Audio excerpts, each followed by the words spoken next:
Chapter 1. Making your bed can be an accomplishment. In the training Admiral McRaven underwent, making a bed was a task along with uniform inspections, long swims, and obstacle runs. However, it was the first one of the day, and every cadet was expected to complete it immaculately. The habit Admiral McRaven acquired in the naval program NROTC stuck with him for the rest of his life. Having recovered from a serious injury, the first thing he did was get up and, you guessed it, make his bed. Why is it so important then? Start every day with a task completed. Find someone to help you through life. Always respect everyone. Know that life is not fair and that you will fail often. William H. McRaven. From popular culture, we know that any military training is about discipline. Being disciplined means performing assigned tasks at regular intervals.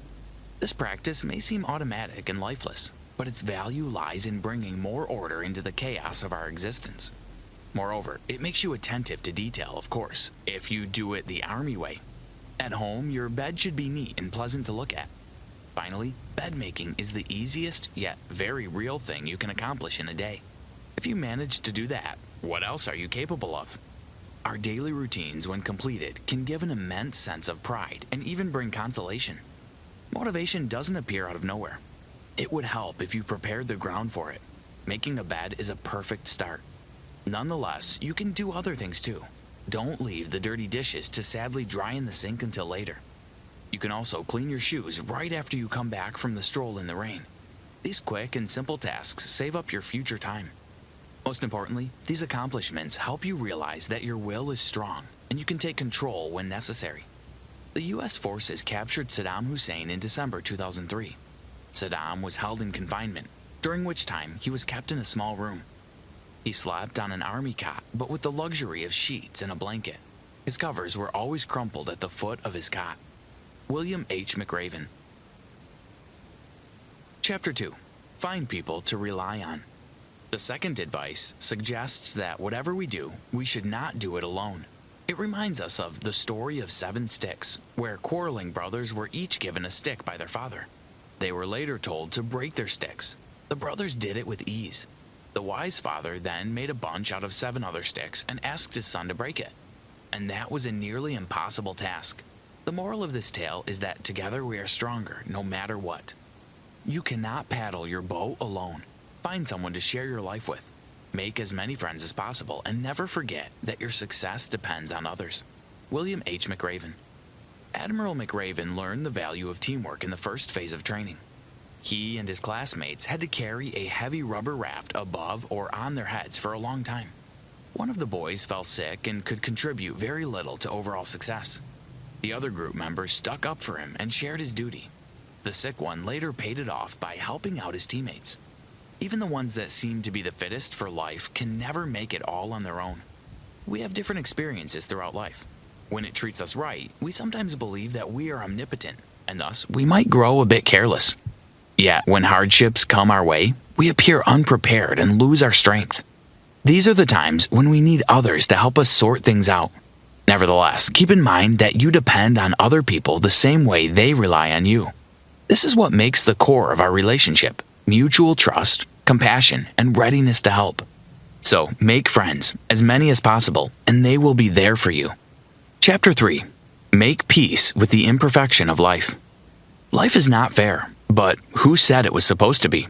The sooner we understand that the universe, fate, or supernatural beings do not owe us anything, the sooner we grow and mature. Different problems may occur as we make our journey. It is a fact. What matters is the way we react to these problems. If you want to change the world, learn to let go and carry on. As an example, let us look at a young woman. She is growing up in a nice, yet overprotective family. Once she gets an opportunity to leave home, she moves to study in another city. Far away from her parents, she makes her first attempts to live as an adult. She meets a handsome man and they start dating. Relatively soon, the woman realizes that she is pregnant. Hearing the news, the would-be father takes off for good. What does the young woman do? However devastating the situation, there are always several ways to deal with it. The woman may choose to be a single mother, raise her child, hoping to meet the right man later, and have a family. The woman can also decide not to have this child and try to move on. Both options seem sound, but if the woman decides that she is incapable of living independently, that everything she does is make mistakes? What if she feels guilty for letting everyone, including herself, down and projects this guilt on the child she decides to keep? The outcome may be well beyond horrifying. It is easy to blame your circumstance in life on some outside force, to stop fighting for a better life because you believe that fate is against you. It is also easy to think that where you were raised, how your parents treated you, or the school you attended is all that determines your future. This is not true. William H. McRaven. A different story is told by the author of the book. Once, his superior and later a friend, Lieutenant Martin, was an example of healthy living. He would ride his bicycle every day, weather permitting. He was doing the right thing that hurt no one, for sure. However, there came a day when another cyclist crashed into him. Martin has been in a wheelchair ever since. The crash didn't break the man. He became a renowned painter, a father, and he continues to oversee the triathlon in Colorado. Chapter 4.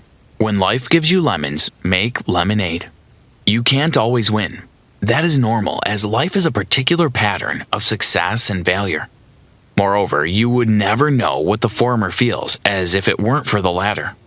Failure is, by definition, the lack of success or inability to perform the tasks someone with authority set up before you. Imagine yourself doing a college course you treat rather carelessly. A week before the exam, you realize that you still have time to cram and pass it. However, like most of us, you fail, meaning that you will have to retake the course. This time, you take it with all seriousness. As the exam comes, you pass it with flying colors. Most importantly, having mastered the subject, you can now tell how phenomena are intertwined. You have also developed self-discipline and gained a handful of optimism. Yes, you can do it. Life is a struggle, and the potential for failure is ever present. But those who live in fear of hardship or failure or embarrassment will never achieve their potential. William H. McRaven. A failure to measure up to NROTC standards led the author of this book to surpass his expectations of himself. He became a commander of a SEAL team. In 2003, he was fighting in Iraq and Afghanistan as a one-star admiral. However, McRaven points out that in between, he still made mistakes and sometimes failed hard. He learned that you will always have a chance to lose heart, so you should pull yourself together and power through. Failure doesn't make you a loser. For its worth, it is your chance to brave the weather and grow stronger. Chapter 5. Don't fear, dare. Our self-preservation instinct tells us to stick to the safe side. Slow and sure wins the race, they say. However, if you always follow the beaten path, the scope of your life gets gradually narrowed. Moreover, nothing new can come into it. Most of us fear taking risks because they find it synonymous with danger. However, it is not entirely true. Risk is an opportunity with an unknown outcome. This last one can be both positive and negative. You may as well gain nothing in the end. However, risk helps you extend your experience and mature. Change will never take place unless you are ready to take risks. Taking a risk doesn't have to be something big and drastic. You can start by doing the usual things differently. For example, every day you take the same route to work and back home. Try to reroute a bit, take a long way, or use other kinds of transportation.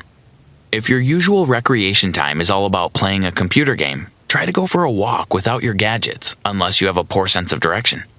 You can also go to your favorite restaurant and order a different dish from the menu. Test your taste, so to say. William H. McRaven recollects the case with hostage rescue in Iraq 2004. Al-Qaeda was an unconventional organization compared to the U.S. task force. The latter resembled an orderly hierarchy with a rather long bureaucratic process of decision-making, whereas the former was more like a hydra and rootstock at the same time. The hostages had to be released in a daytime raid because the terrorists moved and restructured fast. Admiral McRaven was the one to approve such an operation, which proved to be successful and a most daring experience for many participants of it. Life is a struggle, and the potential for failure is ever present. But those who live in fear of failure or hardship or embarrassment will never achieve their potential. William H. McRaven. Chapter 6. In the darkest time, there is always light. Hell Week was a pivotal event intended to sieve away cadets too weak to be SEALs. A week with no sleep and little rest, exhaustive physical training, and harassment from the instructors. Your body and your mind alike need to be fit to withstand the harsh conditions of war, for example. To change the world, be your very best in the darkest moments. William H. McRaven. To have students quit, instructors used the different ins and outs. On the third day, one of them offered some warm food and an opportunity to eat it by the fire. Strings attached were that 5 cadets had to come up and quit voluntarily. One of them nearly did so. The author tried to prevent him from making a mistake, but the cadet seemed to have it all figured out already. All of a sudden, a weary and hoarse voice started singing a song with profane lyrics. Everyone knew it, so they all picked up. No matter how hard the team of instructors tried to silence them, the singing only grew stronger. Hope has the potential to inspire people and nations alike. This is the story of how even one person can inspire and give hope to others. It is not about motivation, as it arises out of the balance between the clear goal and means of achieving it. Hope, on the other hand, is probably irrational. It appeals to our innermost feelings of doubt and converts them to subconscious assertions telling us, "This person did it, I can too."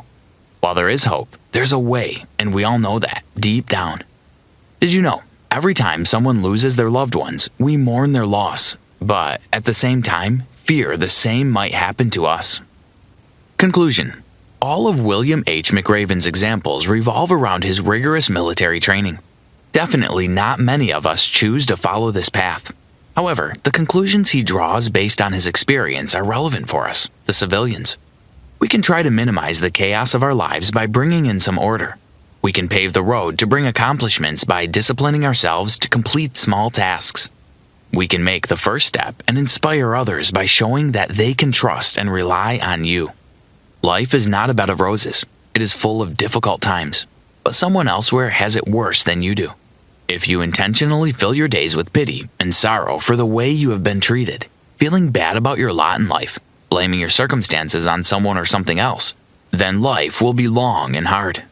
If you, however, refuse to give up on your dreams, stand strong and tall against all odds, then your life will be what you make of it, and you can make it great. Never, ever blame your misfortune on anyone or anything. Never give up.